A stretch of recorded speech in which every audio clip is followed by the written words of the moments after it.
jóvenes que se encuentran en este centro de rehabilitación o reeducación que se llama Nuevo Ser, era la primera vez que tenían contacto con la literatura. Entonces fue un reto desde abajo, realmente era acercarlos realmente a la lectura y mucho mayor reto nos pareció a nosotros acercarlos a la escritura. Pero pues se logró, realmente sí se logró porque cada uno de los textos que están acá en el fanzine pues fueron pensados por cada uno de los participantes que estuvieron en ese taller. Nosotros tuvimos 40 personas, todos eran hombres, jóvenes y adultos que están internos en ese centro. Hay que hacer también una acotación, es que estas personas de alguna forma están, como lo decía mi compañera, pues privados de la libertad. Son personas que están llevando una experiencia de estar alejados de lo que conocían, de sus amigos, de su familia, están en un entorno distinto y están en un proceso terapéutico. Entonces, claro, ahí es cuando nosotros entramos, la Fundación Colombia Andrea, con estos proyectos artísticos para que puedan tener una voz, para que puedan tener una manera también de tramitar todo este tema de adaptación y de transformación dentro de su proceso de rehabilitación por medio de las artes. En este caso en específico, Nidos de Papel se hizo en varias fases. Las primeras fases, nos centramos en esas primeras fases en el cuerpo. Hicimos un trabajo de corpografía de las emociones. Entonces estábamos tratando de que los chicos, chicos digo yo, pero eran realmente jóvenes y adultos, que lo que queríamos en ese primer momento era que identificaran las emociones que estaban sintiendo, a la literatura en general, a esa expresión que fuera más allá de lo cotidiano, de decir, bueno, me siento mal, bueno, me siento triste o me siento aburrido, extraño a mi familia, extraño mi entorno anterior. Más allá de eso, la idea era darle pues un giro muchísimo más literario. También hicimos un trabajo de memoria para rescatar también la memoria de la infancia, sobre todo de estos autores del fanzine. Cada autor lo que hacía era, realizamos un proceso una actividad más bien de un baúl de la memoria. El baúl de la memoria pues se basaba básicamente en traer a la memoria algún objeto o podía ser una fotografía. Ellos decidían qué objeto, simbólicamente hablando, querían meter en ese baúl y a partir de eso pues tocamos fibras muy sensibles. Realmente ese taller fue uno de los más sensibles de todo el proyecto, porque pues, se hablaba directamente de la infancia, de la familia, de cosas que a veces son muy difíciles de aceptar, de admitir.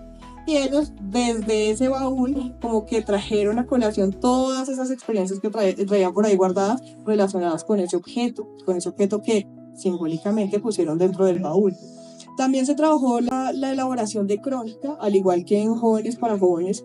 El proceso de crónica fue también muy interesante, muy chévere, porque en la crónica se une bastante la realidad con la ficción. Entonces podían darle rienda suelta a realmente experiencias propias, que puede que sí hayan sido tal y como las dicen, pero también hay un margen de ficción que ya es una creación de ellos.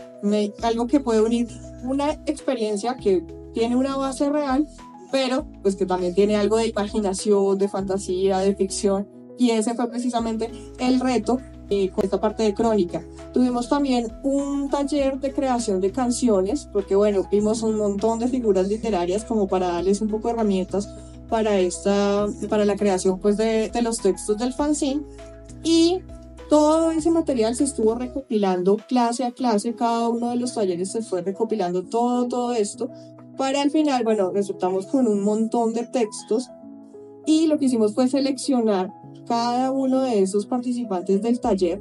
Seleccionaron, acompañados pues por mí, que tuve pues el privilegio de ser la tallerista en ese momento, y elegimos cuál era el que ellos realmente querían trabajarle para que fuera publicado en el fanzine. Y de ahí es el fanzine que tenemos acá. Tenemos un texto, así sea un texto pequeñito, pero de todos los participantes del taller tenemos un texto publicado. Se hizo un proceso también de edición con cada uno de los autores para limpiar de pronto el texto, la redacción y demás, y sobre todo darle coherencia.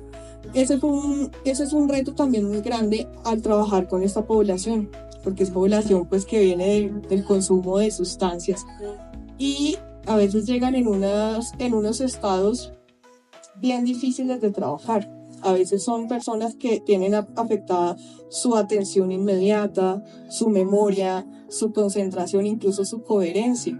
Entonces, todo esto, realmente que haya un texto de cada uno, es un logro muy grande realmente, porque lograron realmente llevar un producto, digámoslo, un texto de calidad, ¿sí? Porque fue lo mejor que sacamos, está acá publicado. Hicimos también una presentación, hicimos el lanzamiento de este fanzine el año pasado en la biblioteca Virgilio Barco. Eso fue una actividad bien linda porque nos acompañaron las familias de estos participantes del taller. Entonces ese fue el cierre que se le dio el año pasado a cada uno a cada taller. Y me gustaría ahora, para finalizar, leer un par de textos. Este es el autor Felipe Vivas. Aunque no tengamos todavía la clave para comprenderlo, todos nos movemos entre misterios. Estamos rodeados de una atmósfera de la que nada sabemos. Pero lo cierto es que, en determinadas circunstancias, los hilos sensitivos de nuestra alma pueden transponer las fronteras del cuerpo y captar una imagen real de lo que nos reserva el próximo futuro incierto. Otro texto se llama La muerte de mi ego. El autor es Brian Reisner. Una mañana, en la helada y al tiempo cálida Bogotá, todo eran risas y camaradería entre dos almas desatadas. Del cielo brotó una luz más intensa que cualquiera, y junto a esa luz, la retracción de la misma, en el agua sin condensar. Éramos dos cactus buscando el sol, y lo que encontramos fue el amor.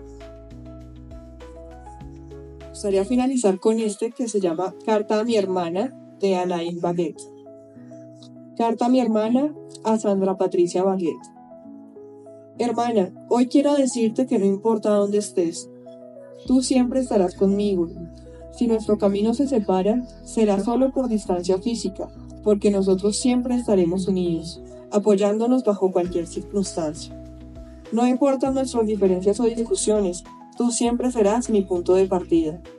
Siempre estaré para ti, aunque te equivoques y hagas lo opuesto a mis consejos, y te pase lo mismo conmigo. Nada se compara a un amor así. Estaré a tu lado para verte llorar o reír, para decirte que nadie puede robarte tu luz, porque eres indomable, porque tu brillo, aún después de apagarse, ilumina con más potencia. De la tormenta, juntos fabricaremos el sol. Estos textos realmente, yo al leerlos recuerdo todo el proceso que fue